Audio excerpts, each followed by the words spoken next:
How I would have responded to those non-stimulus based short answer questions from set 1 of your AP Euro test.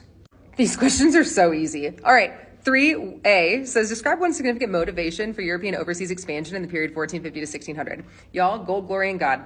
Had you talked about need for resources to fuel mercantilist policies? Had you talked about glory for the monarch that sent you, or if you're a conquistador, glory for yourself and your name lasting in history?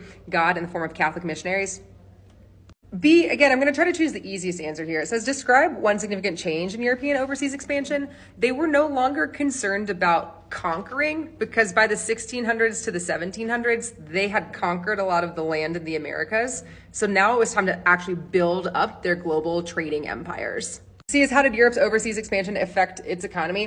1700, 1900, so you could talk about imperialism. You could talk about the beginnings of industrialization, how they used their overseas expansion, their colonies now in Africa and Asia to fuel their industrial revolution. Talking about this shift from mercantilist policies to capitalist policies would be great too.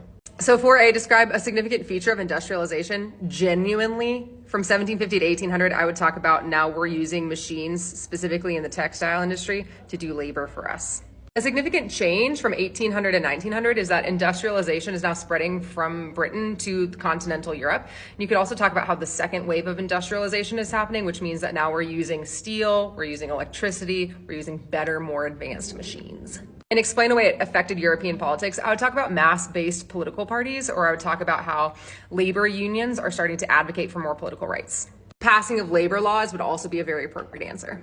Hope that helps. Follow along for how I would do the LEQs.